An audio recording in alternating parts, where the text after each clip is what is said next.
Dear students, ഇന്ന് നമ്മൾ പഠിക്കാൻ പോകുന്ന ടോപ്പിക് നമ്മുടെ 10th ചാപ്റ്ററായ എസ് ബ്ലോക്ക് എലിമെൻസിലെ ഫോക്കസ് ഏരിയയിൽ വരുന്ന മൂന്നാമത്തെ ടോപ്പിക്കായ some important compounds of sodium എന്ന ഹെഡിങ്ങിൽ വരുന്ന സോഡിയം കാർബണേറ്റ് എന്ന ടോപ്പിക്കാണ്.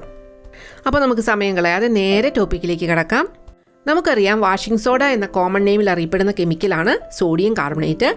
ഇത് ഡെക്ക ഹൈഡ്രേറ്റ് ആയിട്ടാണ് കാണപ്പെടുന്നത്. അതായത് സോഡിയം കാർബണേറ്റിൻ്റെ ഫോർമുല എഴുതുമ്പോൾ നമ്മൾ എപ്പോഴും Na2CO3 10H2 എന്നുകൂടി ചേർക്കണം. അപ്പോൾ വാഷിംഗ് സോഡയുടെ കെമിക്കൽ നെയിം എന്താണെന്ന് ചോദിച്ചാൽ sodium carbonate, formula Na2CO3 10H2O. ഈ ടോപ്പിക്കിൽ നമുക്ക് പ്രധാനമായും പഠിക്കേണ്ടത് സോഡിയം കാർബണേറ്റിൻ്റെ ഇൻഡസ്ട്രിയൽ പ്രിപ്പറേഷനാണ്, വ്യാവസായിക നിർമ്മാണം. ഏണസ്റ്റ് സോൾവേ എന്ന ഒരു ശാസ്ത്രജ്ഞൻ കണ്ടുപിടിച്ച സോൾവേ പ്രോസസ്സിലൂടെയാണ് സോഡിയം കാർബണേറ്റ് ഇൻഡസ്ട്രിയലായി പ്രിപ്പയർ ചെയ്യുന്നത്. ഈ സോൾവേ പ്രോസസ്സിനെ അമോണിയ സോഡ പ്രോസസ്സ് എന്നും അറിയപ്പെടാറുണ്ട്. ആദ്യം നമുക്ക് പഠിക്കേണ്ടത് ഈ പ്രോസസ്സിന് വേണ്ട റോ മെറ്റീരിയൽസ്, അസംസ്കൃത വസ്തുക്കൾ എന്തൊക്കെയാണെന്നാണ്. ഇതിൽ ആദ്യത്തെ റോ മെറ്റീരിയലാണ് സോഡിയം ക്ലോറൈഡ് സൊല്യൂഷൻ അഥവാ ബ്രൈൻ സൊല്യൂഷൻ. അടുത്ത ഒരു റോ മെറ്റീരിയലാണ് അമോണിയ ഗ്യാസ്. ഈ പ്രോസസ്സിൽ നമുക്ക് കാർബൺ ഡൈ ഓക്സൈഡിൻ്റെ ആവശ്യമുണ്ട്, അതുപോലെ കാൽസ്യം ഹൈഡ്രോക്സൈഡിൻ്റെയും ആവശ്യമുണ്ട്. ഇത് രണ്ടും ലഭിക്കുന്നതിന് വേണ്ടി നമ്മൾ ഉപയോഗിക്കുന്ന റോ മെറ്റീരിയലാണ് കാൽസ്യം കാർബണേറ്റ്. ഇനി അടുത്തായിട്ട് വേണ്ട റോ മെറ്റീരിയലാണ് വാട്ടർ. അപ്പോൾ ഈ സോൾവേ പ്രോസസ്സിന് വേണ്ട റോ മെറ്റീരിയൽസ് 4 എണ്ണമാണ്. അപ്പോൾ 4 എണ്ണം എന്താണെന്ന് പഠിച്ചു വയ്ക്കുക. ഇനി ഈ റോ മെറ്റീരിയൽസ് ഉപയോഗിച്ച് എങ്ങനെയാണ് സോൾവേ പ്രോസസ്സിലൂടെ സോഡിയം കാർബണേറ്റ് പ്രിപ്പയർ ചെയ്യുന്നതെന്ന് നോക്കാം. ഇതിൽ ആദ്യം അമോണിയ ഗ്യാസ് കൊണ്ട് സാച്ചുറേറ്റ് ചെയ്ത ബ്രൈൻ സൊല്യൂഷനിലേക്ക് അഥവാ കോൺസെൻട്രേറ്റഡ് സോഡിയം ക്ലോറൈഡ് സൊല്യൂഷനിലേക്ക് കാർബൺ ഡൈ ഓക്സൈഡ് കടത്തിവിടുന്നു. ഇങ്ങനെ കാർബൺ ഡൈ ഓക്സൈഡ് കടത്തിവിടുമ്പോൾ ആദ്യം അമോണിയം കാർബണേറ്റും അതിനെ തുടർന്ന് അമോണിയം ഹൈഡ്രജൻ കാർബണേറ്റും ഉണ്ടാകുന്നു. ഈ അമോണിയം ഹൈഡ്രജൻ കാർബണേറ്റാണ് നമുക്ക് ആവശ്യമുള്ള കെമിക്കൽ. ഈ അമോണിയം ഹൈഡ്രജൻ കാർബണേറ്റ് സോഡിയം ക്ലോറൈഡുമായിട്ട് റിയാക്ട് ചെയ്ത് സോഡിയം ഹൈഡ്രജൻ കാർബണേറ്റ് ഉണ്ടാവുന്നു. In Solvay process, also known as ammonia soda process, carbon dioxide is passed through a brine solution which is saturated with ammonia. In this process, ammonium carbonate followed by ammonium hydrogen carbonate are formed, which reacts with sodium chloride to form sodium bicarbonate. ഇനി നമുക്ക് ഈ sodium hydrogen കാർബണേറ്റിൽ നിന്ന് എങ്ങനെയാണ് sodium carbonate ഉണ്ടാവുന്നതെന്ന് കൂടി പഠിക്കണം. അതിനു മുമ്പായിട്ട് ഇപ്പോൾ പറഞ്ഞ റിയാക്ഷൻ്റെ ഇക്വേഷൻസ് എഴുതാൻ കൂടി നിങ്ങൾ പഠിച്ചിരിക്കണം. ആദ്യത്തെ equation formation of ammonium carbonate. Ammonium carbonate ഉണ്ടാകുന്ന reaction 2NH3 + H2O + CO2 gives NH4 twice CO3. NH4 twice CO3 എന്ന് പറയുന്ന കെമിക്കലാണ് അമോണിയം കാർബണേറ്റ്. അടുത്ത സ്റ്റെപ്പിൽ ഈ ammonium carbonate ammonium hydrogen carbonate അല്ലെങ്കിൽ അമോണിയം ബൈകാർബണേറ്റ് ആയിട്ട് മാറുന്നു. NH4 twice CO3 + H2O + CO2 gives 2NH4H CO3. അപ്പോൾ ഈ NH4HCO3 എന്ന് പറയുന്നതാണ് അമോണിയം ഹൈഡ്രജൻ കാർബണേറ്റ് അല്ലെങ്കിൽ അമോണിയം ബൈകാർബണേറ്റ്. ഇനി അടുത്ത സ്റ്റെപ്പിലാണ് ഈ അമോണിയം ഹൈഡ്രജൻ കാർബണേറ്റ് സോഡിയം ക്ലോറൈഡുമായിട്ട് റിയാക്ട് ചെയ്ത് സോഡിയം ബൈകാർബണേറ്റ് ഉണ്ടാവുന്നത്. NH4HCO3 + NaCl gives NaHCO3 + NH4Cl. അപ്പോൾ ഈ NaHCO3 എന്ന് പറയുന്ന കെമിക്കലാണ് സോഡിയം ബൈകാർബണേറ്റ്. ഇവിടെ അമോണിയം ക്ലോറൈഡ് NH4Cl ഉണ്ടാവുന്നുണ്ട്. ഇത് ബൈ പ്രോഡക്റ്റ് ആയിരിക്കുമെന്ന് നമുക്ക് തോന്നുമെങ്കിലും നമ്മൾ ലാസ്റ്റ് റിയാക്ഷൻ പഠിച്ചു കഴിയുമ്പോൾ ഇതല്ല ബൈ പ്രോഡക്റ്റ് എന്ന് നമുക്ക് മനസ്സിലാകും. ഇതിൽ നിന്ന് നമുക്ക് അമോണിയ റിക്കവറി ചെയ്തെടുത്ത് വീണ്ടും ഉപയോഗിക്കാനായിട്ട് സാധിക്കും. അതെങ്ങനെയാണെന്ന് നമ്മൾ ഈ ക്ലാസ്സിൻ്റെ ലാസ്റ്റ് പറയുന്നുണ്ട്. അപ്പോൾ നമുക്ക് കിട്ടിയ സോഡിയം ബൈകാർബണേറ്റിനെ എങ്ങനെ സോഡിയം കാർബണേറ്റ് ആക്കി മാറ്റാമെന്ന് നോക്കാം. Sodium bicarbonate crystals are heated to give sodium carbonate. Sodium hydrogen carbonate ക്രിസ്റ്റലുകളെ ചൂടാക്കിയാൽ നമുക്ക് സോഡിയം കാർബണേറ്റ് ഉണ്ടാക്കാൻ സാധിക്കുന്നു. 2NaHCO3 heat Na2CO3 + CO2 + H2O. ഇവിടെ ഉണ്ടാകുന്ന കാർബൺ ഡൈ ഓക്സൈഡും വാട്ടറും നമുക്ക് വീണ്ടും ഈ പ്രോസസ്സിന് വേണ്ടി ഉപയോഗിക്കാൻ സാധിക്കും. അപ്പോൾ ഈ റിയാക്ഷനിൽ കാർബൺ ഡൈ ഓക്സൈഡ് ആവശ്യമുണ്ടെന്ന് നമ്മൾ പറഞ്ഞു. ഈ കാർബൺ ഡൈ ഓക്സൈഡ് ലഭിക്കുന്നത് നമ്മൾ റോ മെറ്റീരിയലായിട്ട് എടുക്കുന്ന കാൽസ്യം കാർബണേറ്റ് അഥവാ ലൈം സ്റ്റോണിൽ നിന്നാണ്.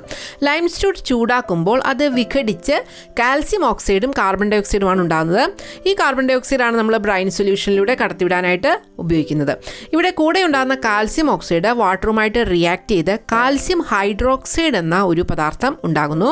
ഈ കാൽസ്യം ഹൈഡ്രോക്സൈഡ് നമുക്ക് ആവശ്യമുണ്ട്. നമ്മുടെ കഴിഞ്ഞ സോൾവേ പ്രോസസ്സിലെ റിയാക്ഷനിൽ ഉണ്ടായ അമോണിയം ക്ലോറൈഡുമായിട്ട് ഈ കാൽസ്യം ഹൈഡ്രോക്സൈഡ് പ്രവർത്തിച്ച് അമോണിയെ നമുക്ക് വീണ്ടെടുക്കാനായിട്ട് സാധിക്കും. The carbon dioxide required for the reaction can be obtained by heating limestone. Lime dissolves in water to form calcium hydroxide, which is then transferred to the ammonia recovery tower.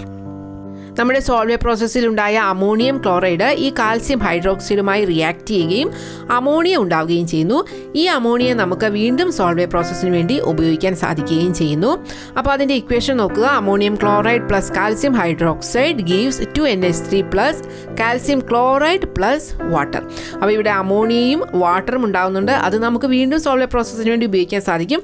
ഇവിടെ by product ആയിട്ട് ലഭിക്കുന്ന compound ഏതാണെന്ന് ചോദിച്ചാൽ calcium ക്ലോറൈഡാണ്. അപ്പോൾ Solvay പ്രോസസ്സിൽ നമുക്ക് by product ആയിട്ട് ലഭിക്കുന്നത് അമോണിയം ക്ലോറൈഡ് അല്ല, കാൽസ്യം ക്ലോറൈഡാണ്. നമ്മൾ പഠിച്ച സോൾവേ പ്രോസസ്സിലെ എല്ലാ റിയാക്ഷൻസും ഉൾപ്പെടുത്തിയിട്ടുള്ള ഒരു ഫ്ലോ ചാർട്ടാണ് നിങ്ങൾ കാണുന്നത്. ഇവിടെ അമോണിയ കൊണ്ട് സാച്ചുറേറ്റ് ചെയ്ത ബ്രൈൻ സൊല്യൂഷനിലേക്ക് കാൽസ്യം കാർബണേറ്റ് ഡികമ്പോസ് ചെയ്യുമ്പോൾ കിട്ടുന്ന കാർബൺ ഡൈ ഓക്സൈഡ് കടത്തിവിടുന്നു. അപ്പോൾ നമുക്ക് സോഡിയം ഹൈഡ്രജൻ കാർബണേറ്റും അമോണിയം ക്ലോറൈഡും ലഭിക്കും. ഈ കാൽസ്യം കാർബണേറ്റ് ഡികമ്പോസ് ചെയ്യുമ്പോൾ കാൽസ്യം ഓക്സൈഡ് കാർബൺ ഡൈ ഓക്സൈഡിനൊപ്പം ലഭിക്കുന്നുണ്ട്. ഈ കാൽസ്യം ഓക്സൈഡ് വാട്ടറുമായിട്ട് റിയാക്ട് ചെയ്ത് കാൽസ്യം ഹൈഡ്രോക്സൈഡ് ഉണ്ടാകുന്നുണ്ട്. ഈ കാൽസ്യം ഹൈഡ്രോക്സൈഡ് ഈ സോഡിയം ഹൈഡ്രജൻ കാർബണേറ്റിനോടൊപ്പം ഉണ്ടായ അമോണിയം ക്ലോറൈഡുമായിട്ട് റിയാക്ട് ചെയ്ത് കാൽസ്യം ക്ലോറൈഡും വാട്ടറും അമോണിയയും ഉണ്ടാകുന്നു. ഈ കാൽസ്യം ക്ലോറൈഡ് മാത്രമാണ് സോൾവേ പ്രോസസ്സിലെ ബൈ പ്രോഡക്റ്റ്. കൂടെ ഉണ്ടാകുന്ന വാട്ടറും അമോണിയയും നമുക്ക് വീണ്ടും സോൾവേ പ്രോസസ്സിന് വേണ്ടി ഉപയോഗിക്കാൻ സാധിക്കുന്നു. അപ്പോൾ നമ്മുടെ മെയിൻ റിയാക്ഷനിൽ കിട്ടിയ സോഡിയം ഹൈഡ്രജൻ കാർബണേറ്റിനെ അരിച്ച ശേഷം ചൂടാക്കിയാൽ നമുക്ക് നമ്മുടെ പ്രോഡക്റ്റായ സോഡിയം കാർബണേറ്റ് ലഭിക്കുന്നു. അപ്പോൾ ഇതാണ് സോൾവേ പ്രോസസ്സ്. സോൾവേ പ്രോസസ്സ് നമ്മുടെ എക്സാമിന് ചോദിക്കുമ്പോൾ അതിനോടൊപ്പം തന്നെ സ്ഥിരം ചോദിക്കാറുള്ളൊരു ക്വസ്റ്റ്യനാണ് potassium carbonate cannot be prepared by Solvay process why. Potassium carbonate Solvay process വഴി ഉൽപ്പാദിപ്പിക്കാൻ സാധിക്കുകയില്ല എന്തുകൊണ്ടെന്ന്. സോഡിയം കാർബണേറ്റ് പോലെ തന്നെയുള്ളൊരു കെമിക്കലാണ് പൊട്ടാസ്യം കാർബണേറ്റ്. പക്ഷേ അതെന്തുകൊണ്ടാണ് സോൾവേ പ്രോസസ്സ് വഴി ഉൽപ്പാദിപ്പിക്കാൻ സാധിക്കാത്തത്? ഇതിന് കാരണം potassium hydrogen carbonate is too soluble to be precipitated by the addition of ammonium hydrogen carbonate to a saturated solution of potassium chloride. Ammonium hydrogen കാർബണേറ്റും sodium ക്ലോറൈഡും തമ്മിൽ റിയാക്ട് ചെയ്യിപ്പിച്ചാണ് നമ്മൾ സോഡിയം ഹൈഡ്രജൻ കാർബണേറ്റ് ഉണ്ടാക്കുകയും അതിൽ നിന്ന് സോഡിയം കാർബണേറ്റ് ഉൽപ്പാദിപ്പിക്കുകയും ചെയ്യുന്നത്. എന്നാൽ ammonium hydrogen കാർബണേറ്റും potassium ക്ലോറൈഡും തമ്മിൽ വേണം പൊട്ടാസ്യം കാർബണേറ്റ് ഉണ്ടാക്കാൻ വേണ്ടിയിട്ട് റിയാക്ട് ചെയ്യിപ്പിക്കാൻ. ഇവിടെ പൊട്ടാസ്യം ഹൈഡ്രജൻ കാർബണേറ്റ് ഉണ്ടാകും, പക്ഷേ ഇത് വളരെ സൊല്യൂബിൾ ആയിട്ടുള്ളൊരു കോമ്പൗണ്ടാണ്. ഇത് നമുക്ക് ഫിൽറ്റർ ചെയ്തെടുക്കാൻ സാധിക്കുകയില്ല. ഇത് ഫിൽറ്റർ ചെയ്തെടുത്താൽ മാത്രമേ നമുക്ക് അതിൽ നിന്ന് ചൂടാക്കി പൊട്ടാസ്യം കാർബണേറ്റ് ഉൽപ്പാദിപ്പിക്കാൻ സാധിക്കുകയുള്ളൂ. അപ്പോൾ ആൻസർ എഴുതേണ്ടത് potassium hydrogen carbonate is too soluble to be precipitated by the addition of ammonium hydrogen carbonate to a saturated solution of potassium chloride. ഇനി നമുക്ക് പഠിക്കേണ്ടത് സോഡിയം കാർബണേറ്റിൻ്റെ ചില സവിശേഷതകൾ, പ്രോപ്പർട്ടീസാണ്. സോഡിയം കാർബണേറ്റ് വെളുത്ത ക്രിസ്റ്റലുകളായി കാണപ്പെടുന്ന ഒരു കെമിക്കലാണ്. അതുപോലെ തന്നെ ഇതൊരു ഡെക്കാഹൈഡ്രേറ്റ് ആയിട്ടാണ് നിലനിൽക്കുന്നതെന്ന് നമ്മൾ പറഞ്ഞു. അതുപോലെ ഇത് വാഷിംഗ് സോഡ അല്ലെങ്കിൽ അലക്കുകാരമെന്നും അറിയപ്പെടുന്നു. ജലത്തിൽ വളരെ പെട്ടെന്ന് സൊല്യൂബിൾ ആയിട്ടുള്ള, അതായത് ലയിച്ചു ചേരുന്ന ഒരു പദാർത്ഥമാണിത്. ഇനി ഈ ടോപ്പിക്കിൽ വരുന്ന മറ്റൊരു പോയിന്റാണ് സോഡ ആഷ്. എന്താണ് ഈ സോഡിയം കാർബണേറ്റും സോഡ ആഷും തമ്മിലുള്ള ബന്ധമെന്ന് നോക്കാം. On heating the sodium carbonate decahydrate loses its water of crystallisation to form monohydrate. Above 373 Kelvin the monohydrate becomes completely anhydrous and changes to white powder called soda ash. അപ്പോൾ നമ്മൾ പറഞ്ഞു sodium carbonate decahydrate ആയിട്ടാണ് നിലനിൽക്കുന്നത്. അതായത് അതിനകത്ത് 10 molecule water of crystallisation ഉണ്ടെന്ന് നമ്മൾ പറഞ്ഞു. ഇത് ചൂടാക്കുമ്പോൾ ആദ്യം മോണോഹൈഡ്രേറ്റ്, അതായത് ഒരു മോളിക്യൂൾ വാട്ടറുള്ള ഒരു കോമ്പൗണ്ടായിട്ട് മാറും. 373 Kelvinൽ മുകളിലായിട്ട് ഇതിനെ ചൂടാക്കുകയാണെങ്കിൽ ഇതിലെ ജലാംശം മുഴുവൻ നഷ്ടപ്പെട്ട് ഇത് ഒരു വെളുത്ത പൊടിയായിട്ട് മാറുന്നു. ഈ വെളുത്ത പൊടിയെ വിളിക്കുന്ന പേരാണ് സോഡ ആഷ്. അപ്പോൾ ഒട്ടും തന്നെ ജലാംശമില്ലാത്ത സോഡിയം കാർബണേറ്റിനെയാണ് നമ്മൾ സോഡ ആഷ് എന്ന് വിളിക്കുന്നത്. ഇനി നമുക്ക് ഈ സോഡിയം കാർബണേറ്റ് ജലത്തിൽ ലയിപ്പിച്ചു കഴിഞ്ഞാൽ ഏത് ടൈപ്പ് സൊല്യൂഷൻ കിട്ടുമെന്ന് നോക്കാം.